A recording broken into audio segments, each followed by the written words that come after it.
I hope very shortly. On the screen, we're going to be joined, as you said, by the Honourable Malcolm Turnbull, who served as the 29th Prime Minister of Australia from 2015 to 2018. His biography includes a lot of experience practicing law and as a journalist. He established an investment banking firm that specialised in the media and tech sectors. He's worked and encountered many of the leading media moguls of our time, including Rupert Murdoch, Kerry Packer, Conrad Black and even Bob Maxwell.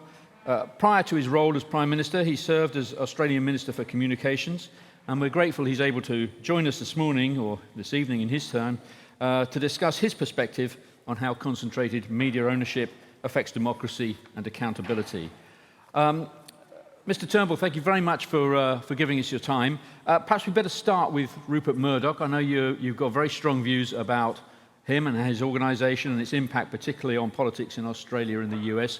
And then we'll open it up to wider issues. Can you just start by outlining your view on the impact that the Murdoch organisation has had and the problem from your perspective?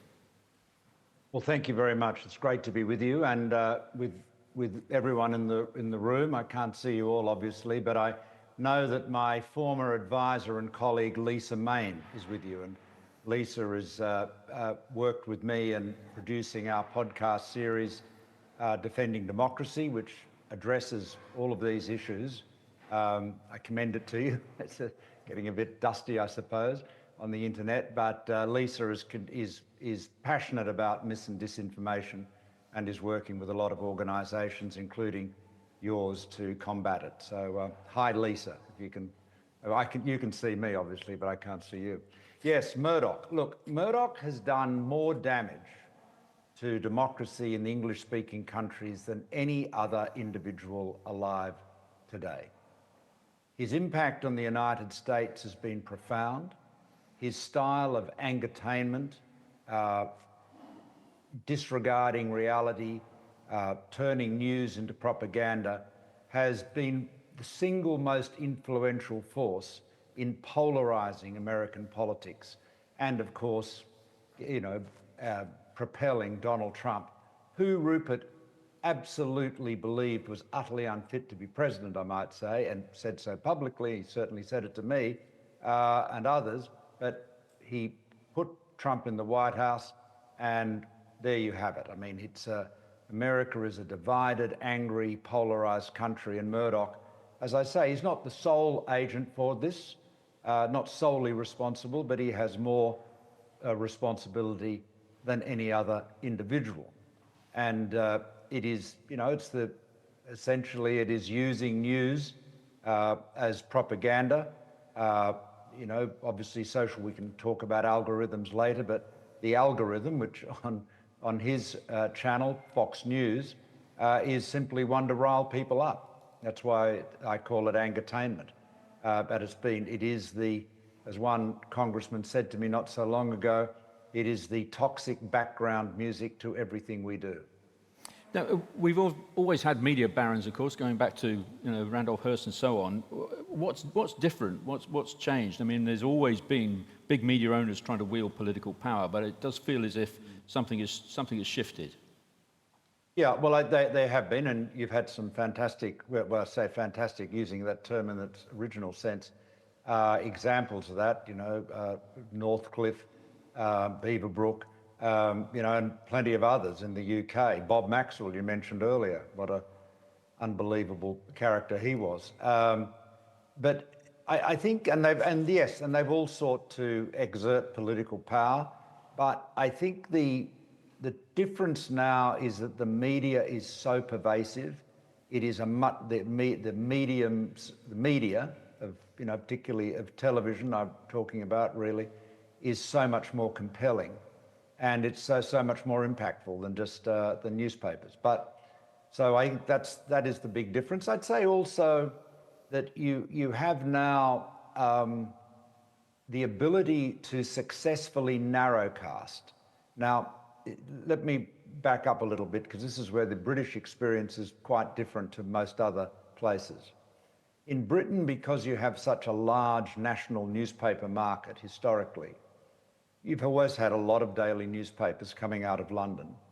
And so they have been able to differentiate in terms of their political orientation and style and so forth.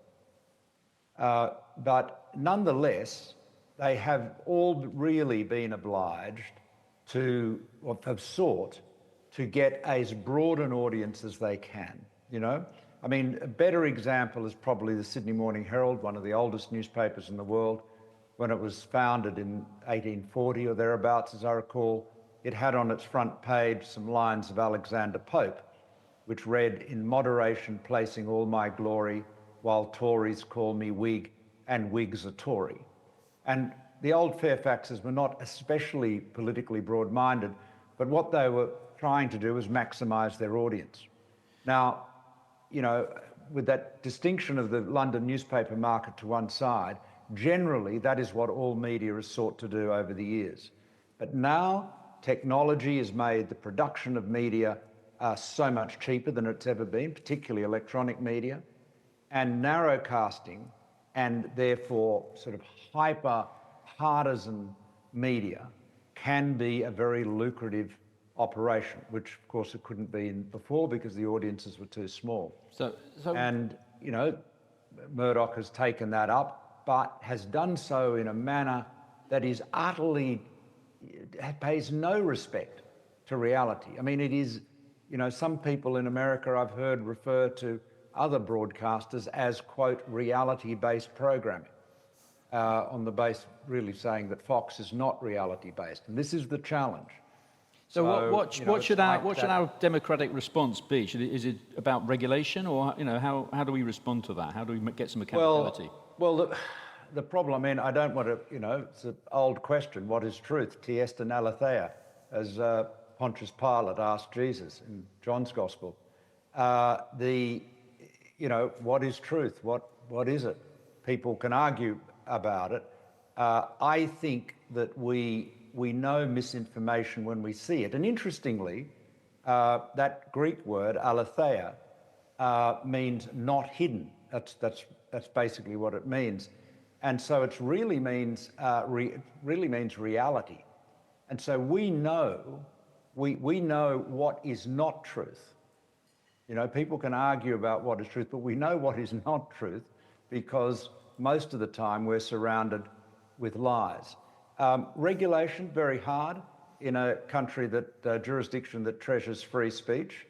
Obviously, I personally, based on my own experience, I would say the most effective way to counter it is by correcting it and doing so aggressively.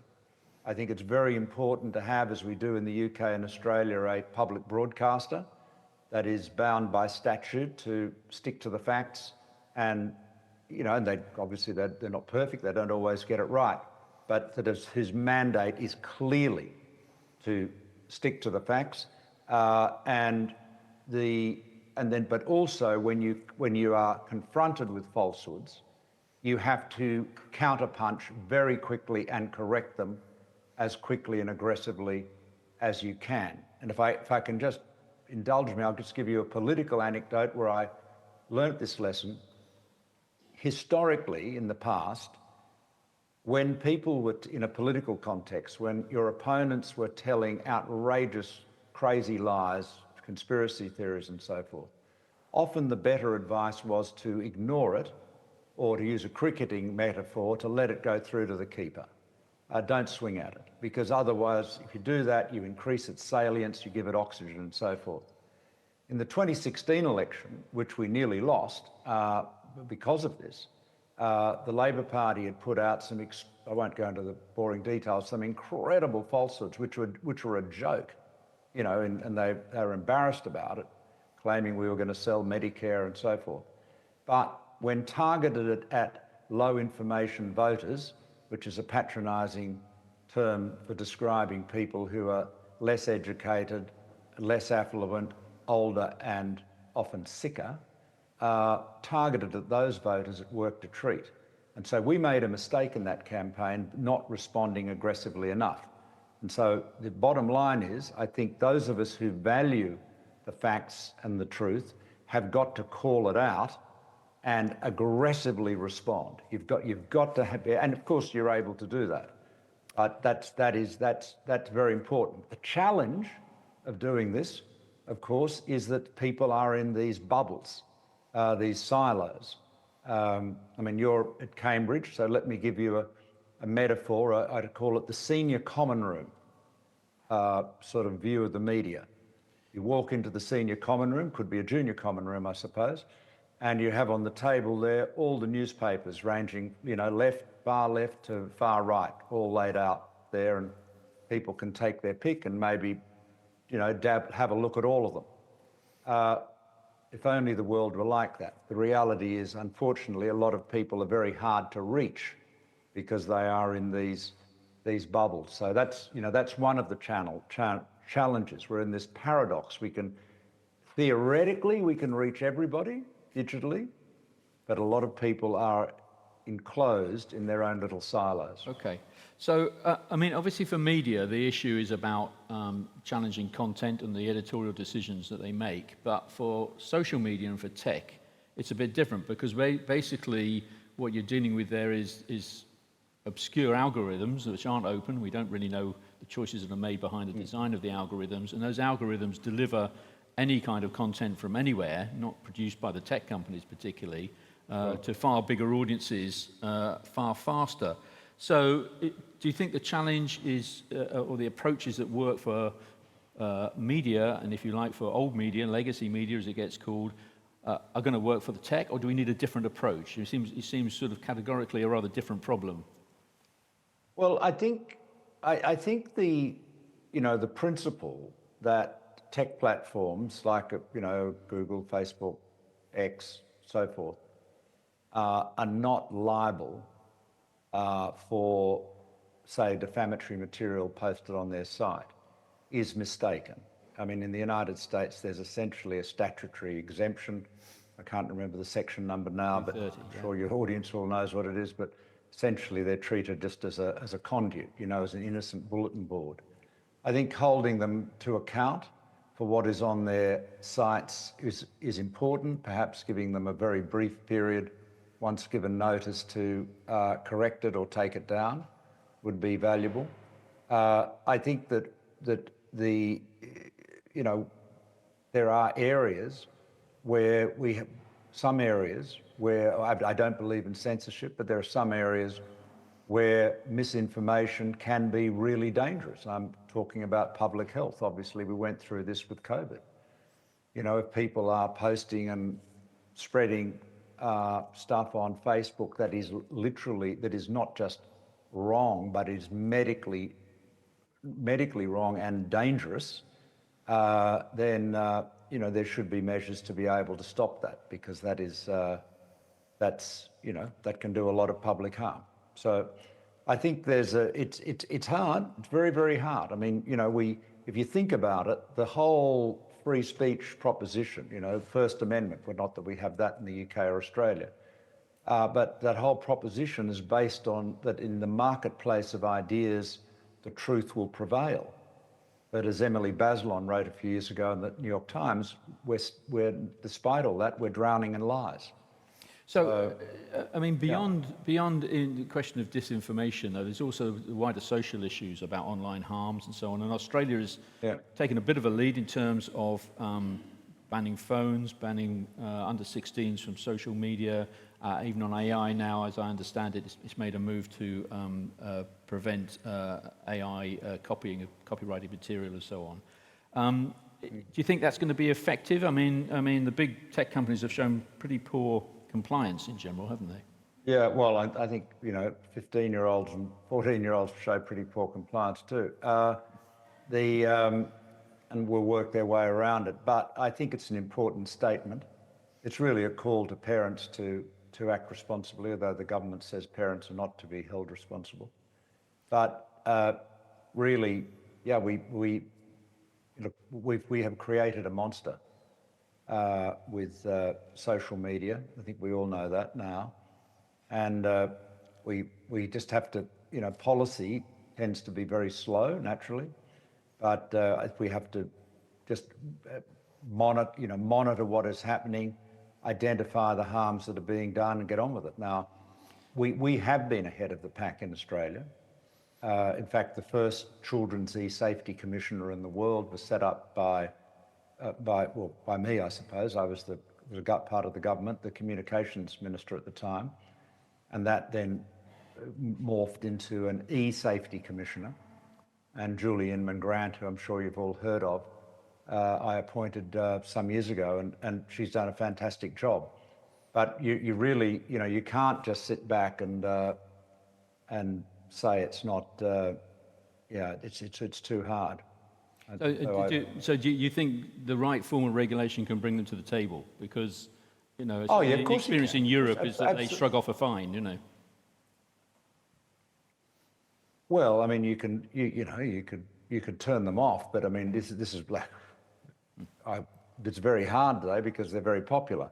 But I mean, well, let me put it this. I'll give you the example of TikTok. Now, there's some action on TikTok being taken in the United States. But TikTok belongs to a Chinese company that is obliged by Chinese law to cooperate, collaborate with and act on the directions of the Chinese state, and in particular their intelligence agencies. That's just the fact. That's not partisan statement, just a reality. Now, would you have allowed any Western jurisdiction have allowed that Chinese company or a Chinese company in those circumstances to acquire a television network? I don't think so. Sure you wouldn't. Sure that wouldn't have passed muster. But TikTok has got a bigger reach and greater influence than any single television network in any of the Western democracies we're familiar with. So, we've, again, I guess you could say it just snuck up on us, but it's now we talk about banks being too big to fail. This is almost too big to regulate. Yeah. I mean, just switching tack a little bit, one of the issues we face is trying to find a successful business model for serious, trustworthy journalism in the modern environment, because the collapse of advertising-funded mass audience journalism has basically, led to budgets being cut, news organisations being hollowed out, and so on. Do you see any examples of how that could be reversed, or how more serious mass-scale journalism can prosper or survive, or is it doomed to continual decline? Well, the digital platforms have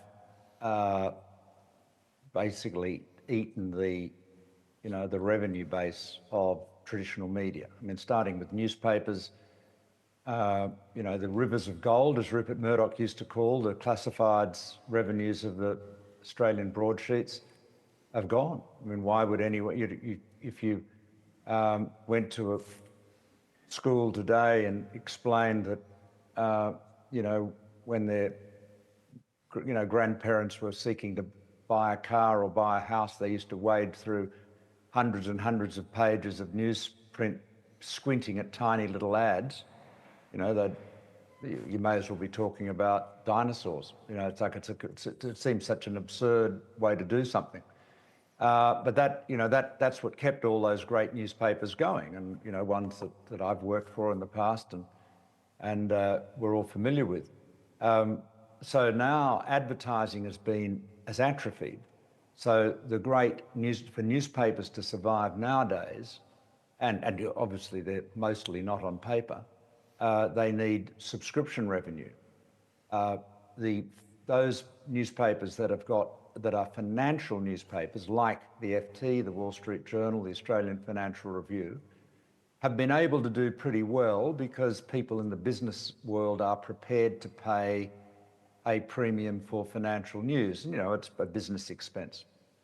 For newspapers that don't fit that bill, there are very few that have done well in this subscription era. New York Times is the standout example. I don't think anyone's come remotely close to that. And that's been quite a transformation. I mean, you would be it was almost hard to lift the weekend edition of the New York Times. There were so many pages of advertising, but now it's got a big subscriber base. I think there's an argument for public subsidies for journalism. I mean, the French do it. It'd be difficult in our culture because it would be seen as government trying to influence the media, and you've got characters like Murdoch who, you know, attack public broadcasters anyway. In terms of countering falsehoods, you're not going to counter an inflammatory falsehood on X or indeed on Fox News by a learned article, you know, in a journal or you know, in Prospect, or, you know, writing something in the New Statesman.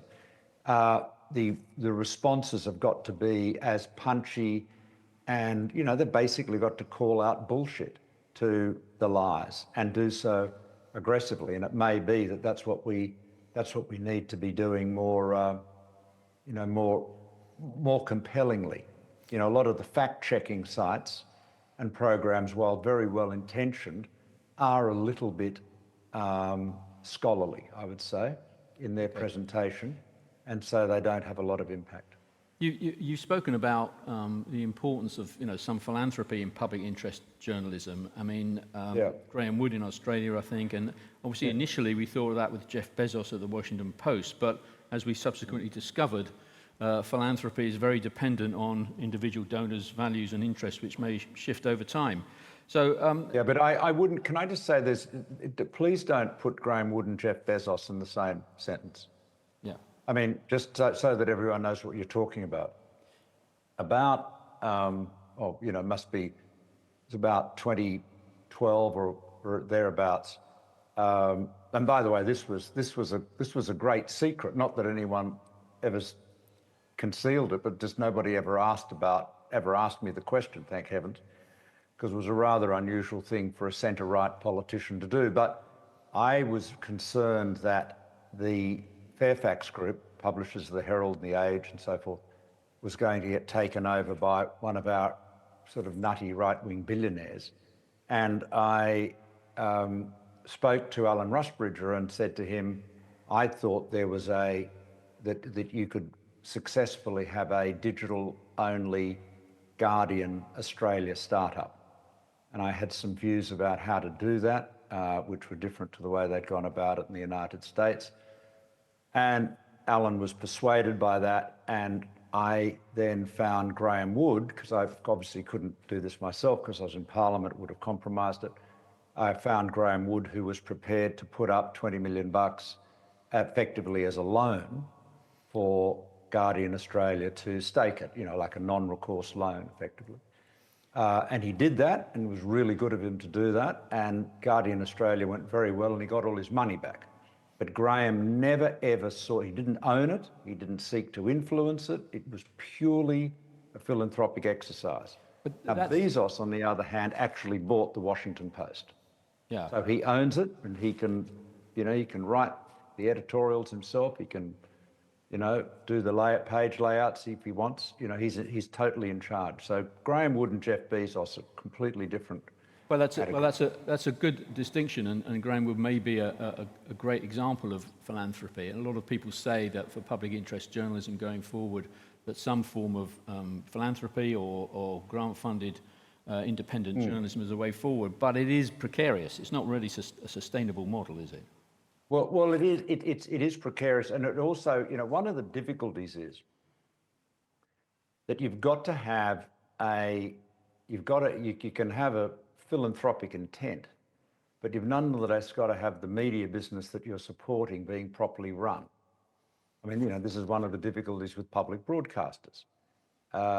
You know, like a private broadcaster, it's pretty straightforward. Are we making money? You know, are our revenues exceeding our expenditure?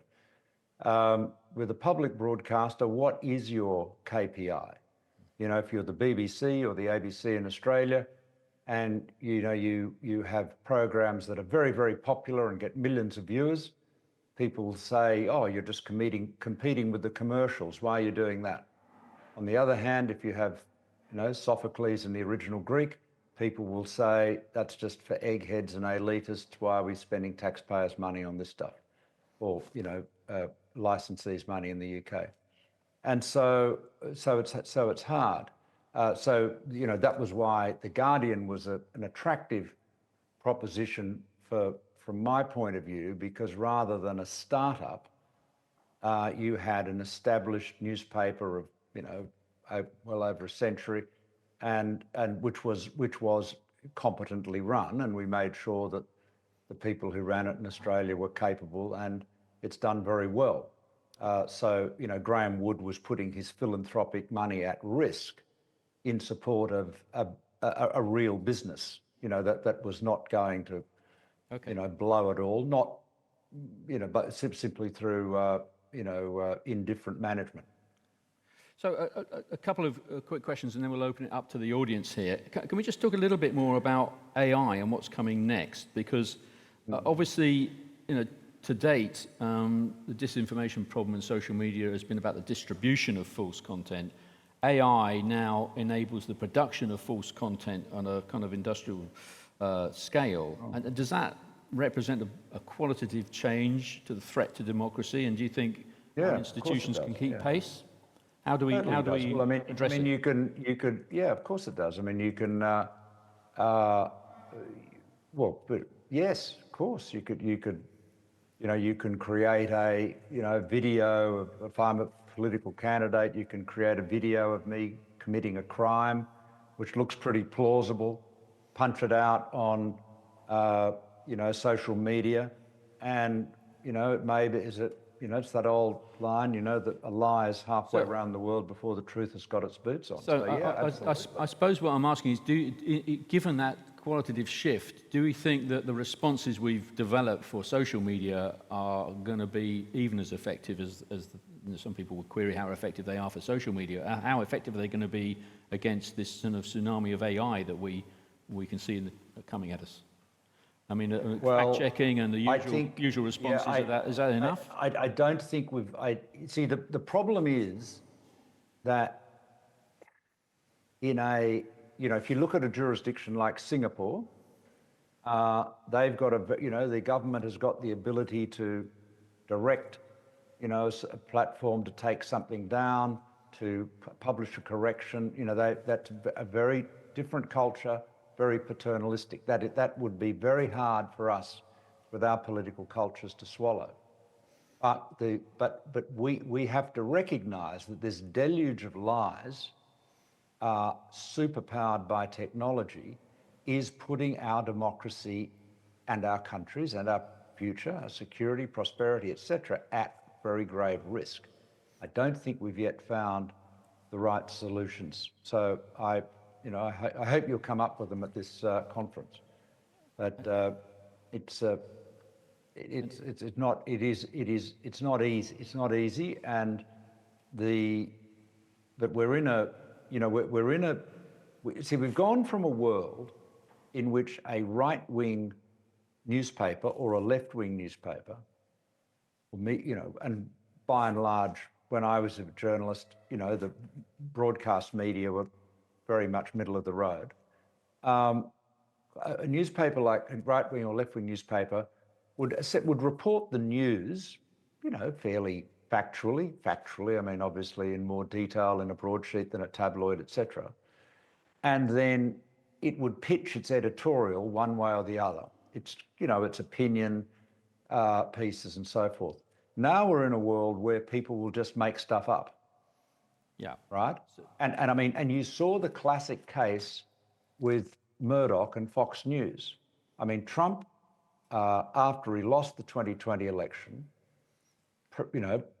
propagated this lie that the election was a fraud and it had been stolen. And this was promoted on Fox. And it was promoted, and we know this because of the material that came out in the discovery in the Dominion voting machine case. It was promoted by Fox with the Murdochs and other senior people knowing what they were promoting was untrue. So And looking they did it because they wanted to keep the Trump base watching Fox. They were, giving their audience what it wanted to hear. So Now, looking at the sorry. That is, really, if that's where, is that where we've got to? So looking at that kind of damage that is done, and looking at where we are, looking at the damage that's been sustained by institutions and so on, is it too late for course correction, or what can be done to try and push things back? No, and I'm going to come out to the audience, so please get some questions ready. Look, I don't think it's too late, but I'm not sure what the right approach is. I mean, clearly people are very sceptical about what they're seeing in the media, and you could say that's a good thing. But one of the problems is that if you're sceptical about everything, if you don't trust anything or anyone, then you're very vulnerable. You believe anything to the next lie. Yeah, that's right. Because if you don't trust anything, you can equally be conned by anyone. And this is why Steve Bannon, who's some self-proclaimed evil genius of the MAGA world, has said one of their most important tactics is, quote, flood the zone with shit, unquote. And what that means by that is just pump out so much stuff, so much misinformation, conspiracy theories, lies, fantasies, whatever. People don't know what to believe, and so they become very susceptible. And so if you have somebody who is then, charismatic, entertaining, persuasive, they will be believed simply because they're the most compelling among all the liars. Okay, let's open up to questions in the audience. We've got the gentleman with the green sweater there had his hand up first. And hello, Malcolm. David Eccles, RMIT University. Australia's had one of the most concentrated mediatorship ownership environments since the mid-80s, since Herald and Weekly Times was sold to Rupert Murdoch. Yet we seem to have not suffered the same fate as the US. I'm wondering whether you'd like to comment on the fact that Australia is the only English-speaking country with compulsory voting and the need for the major parties to appeal to the middle, whether that's made Australia a little bit inoculated against some of the misinformation and disinformation campaigns we see. Yeah, I think that's a really good point. I absolutely. The decision in '87 to allow Murdoch to buy Herald and Weekly Times was a terrible mistake. It was a mistake made by the Hawke government with Paul Keating as Treasurer, and they did so because they didn't like the Fairfax organisation. So it was a absolutely rotten decision made for very short-term political reasons, and we've been living with it ever since. Okay. But I think you're right. I mean, in Australia, we've got a couple of things going for us. Compulsory voting and preferential voting which we've had for over a century, as you know, you've just said, that brings our politics to the centre. Really, I wish the UK had that, by the way. The other thing is, obviously, which the UK does have, is we have a public broadcaster. So there is at least somebody out there that is, laying out the facts as they are, sort of dealing with the reality, and that's why. And of course, that's tough, because if you're a young journalist working for the ABC or the BBC, and all of your friends working in other organisations are essentially campaigning and not having to go and check facts and so forth, you're saying, well, why can't I be as as a free spirit as them? But the answer is, the laws are there that require you to be being accurate. Okay, we've got two more. We've got here and then here.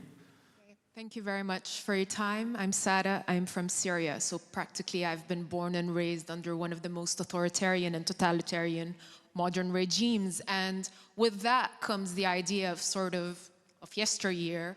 It was like the ex-Soviet Union countries, Syria, Iraq, Iran. Those are the kind of regimes that spew propaganda, disinformation, foreign influence operations, whereas we were we grew up knowing that in the United States and in Europe this doesn't exist. But today we have, for example, giving Portugal as an example, which was supposed to be immune until recently, 80% of disinformation during electoral campaigns is produced by André Ventura, head of Chega. We have Viktor Orban, we have Bolsonaro's, we have Millei's, we have Donald Trump. Us as journalists, we have to invest 10 times more in fact-checking when we listen to a speech by Donald Trump. So I feel sometimes we discuss these things as if it's a matter of, it's a bit elitist, as if it's a matter of a populace that doesn't have the tools or the knowledge or the access to counter disinformation. When today, one of the most powerful presidents of the so-called free world is one of the biggest proponents of disinformation. So what do you think about this? Yeah, I think that's a really good comment, and I thank you for that contribution. okay, let's go. Thank you very much for your talk. Given the influence of the Murdoch empire, social media, and so on and so forth, very similar to her question, I'm curious about the role of individuals with agency being the gatekeepers of their own mind. Do you think there's any room for that anymore? I'm talking about the Western world, not like North Korea, where there's state-sponsored propaganda. Well, I think we're all gatekeepers of our own mind, but sometimes it's a bit hard to resist the relentless stream of propaganda. Yeah, look, we are. I mean, there's a lot of we've all got to take responsibility for ourselves. But one of the difficulties is that we used to live in a world where we had shared facts, but we didn't necessarily share opinions. And now we're dealing in a situation where, as Donald Trump said, there are alternative facts, or as Elon Musk said, as you noted at the outset, your information is my misinformation. And, we have to be, there is reality, there are facts that are contested, but we're in a, that big lie about the 2020 election, is an extraordinary example of that. I mean, literally not a shred of evidence that there was any fraud, but Trump just asserted it. His friends in the media amplified it. And while he lost 60 court cases over it, nonetheless, a large percentage of Americans believed it, and you can't get a job in his administration unless you sign up to it. So it's become an article of faith. We got just 2 minutes left, so really rapidly, last question. Thank you. Alexander Jiboy from the European Alliance of News Agencies. The relationship between politicians and the media has been always, let's say, complicated. Now, in this context, the media is looking more and more to politicians for support in regards to their relationship with the tech companies. And I'm speaking about AI, about the problems generated by the lack of copyright respect and stuff like that. Do you think that ethics or literacy is what's missing for politicians to be more enabled to support legislation that promotes quality information access for the society's ultimate good? Do we need to have more information literate politicians to be able for them to make decisions that favor society's informational needs? Let's call it that. Thank you. Yes, we do. And I think, all of you, yes, the answer is yes, you're absolutely right. It is a challenge. When I was in Parliament, I had a reputation for being, especially tech savvy. I mean, I do have a background in the tech sector, but that was only by comparison to my colleagues, many of whom struggled to work their own smartphones. But, as you're getting younger people, the younger digital generations are getting into politics, I think that's becoming less of an issue. But it is a real challenge. I mean, I know you have Nina Yankovic with you from the United States, and Lisa and I had her on one of my podcasts. She's a great advocate, great campaigner on the issues we're talking about. But as Nina will tell you, so many of the politicians in the United States are digitally illiterate and really have no idea about the digital landscape that is consuming the country governing. Okay. Well, we've run out of time, but Malcolm Turnbull, thank you very much for your time today. We really appreciate your thoughts. It's much appreciated. Quick round of applause. Thank you very much.